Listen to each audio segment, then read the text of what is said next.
விமர்சனம் செய்யறான். பாவமான செயல்கள் நல்லது என எண்ணுவார்கள். அல்லாஹ் விமர்சனம் செய்யக்கூடிய அந்த நபர்கள் யார் அப்படின்னு சொன்னா, பாவமான காரியங்கள் செய்வாங்க, அதை நல்லது என்பதாக எண்ணிக்கொள்வார்கள்.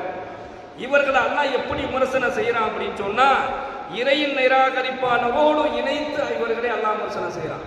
அவர் முஸ்லீமா இருப்பாரு, கலிமா சொல்லி இருக்கிறாரு, அல்லாஹ்வை ஈமான் கொண்டிருக்கிறாரு, அல்லாஹ்வுடைய தூதரை ஈமான் கொண்டவரா இருக்கிறாரு.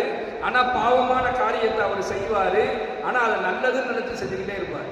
நம்ம ஒன்றும் பெருசாலாம் பாவம் செய்யலையே, அவருடைய உள்ளத்தில் அப்படிப்பட்ட ஒரு நிலையை செய்தான் உருவாக்கிடுவான். அந்த நபரை பற்றி தான் அல்லாஹ் விமர்சனம் செய்யறான். இவர் இறை நிராகரிப்பாளரோடு அல்லாஹ் அவரை சேர்க்கிறான். யாரு கூட? அல்லாஹ்வை ஏற்றுக்கொள்ளாத, அல்லாஹ்விற்கு இணை வைக்கக்கூடியவர்களோடு இவரை கொண்டு போய் அல்லாஹ் சேர்க்கிறான். அல்லாஹ் பாதுகாக்கணும். அல்லாஹ் குர்ஆன்ல சொல்றான், குல் ஹல் நபியுக்கும் பில் அக்ஸரீன அமாலா. அல்லாஹ் சொல்றான், தன்னுடைய செயல்களில் மிக பெரும் நஷ்டவாளிகள் யார் என்று நபியே நீங்கள் அவர்களிடத்தில் கேட்பீராக.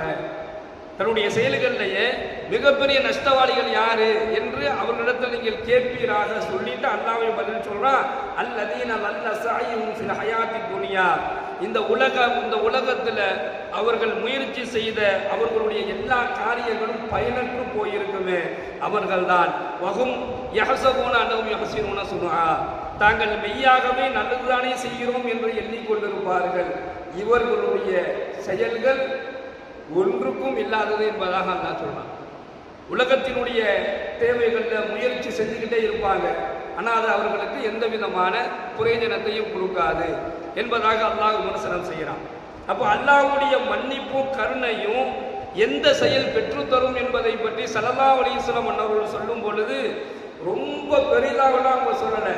நீங்கள் நல்ல செயல்களை செய்யுங்கள், அது உங்களுக்கு அல்லாஹ்வுடைய மன்னிப்பை பெற்றுத்தரும் என்பதாக சொன்னாங்க.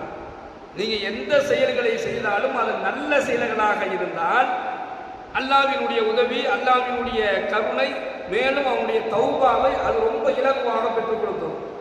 எந்த அளவுக்கு அப்படின்னு சொன்னா, பெருமானார் ஸல்லல்லாஹு அலைஹி வஸல்லம் அன்னவர்களிடத்துல ஒரு சஹாபி கேட்கிறாங்க, அல்லாஹ்வோடு என்னை தொடர்பு படுத்தி கொள்ளக்கூடிய ஒரு செயலை அல்லாஹ்வுடைய தூதரை எனக்கு சொல்லித்தார்கள் என்பதாக கேட்டார். பெருமானார் ஸல்லல்லாஹு அலைஹி வஸல்லம் அன்னவர்கள் கொஞ்சமும் தாமதிக்காம அவர்கிட்ட சொன்னது, நீ எங்கிருந்தாலும் அல்லாஹ்வை பயந்து கொள் என்பதாக சொன்னார். அல்லாஹ்வோடு நான் தொடர்போடு இருக்கணும், அதுக்கு எனக்கு சொல்லிக் கொடுக்கணும்னு சொல்லி கேட்டாங்க. ஸல்லல்லாஹு அலைஹி வஸல்லம் அன்னவர்கள் சொன்ன ஒரு செய்தி, அவங்க சொன்ன பதில் என்னன்னா, நீ அல்லாஹ் எங்கிருந்தாலும் அல்லாஹ்வை பயந்து கொள். அப்போ இந்த இறையச்சம் இருக்குது, அது நல்ல செயல்களை நமக்குள்ள கொண்டு வந்து விட்டுரும்.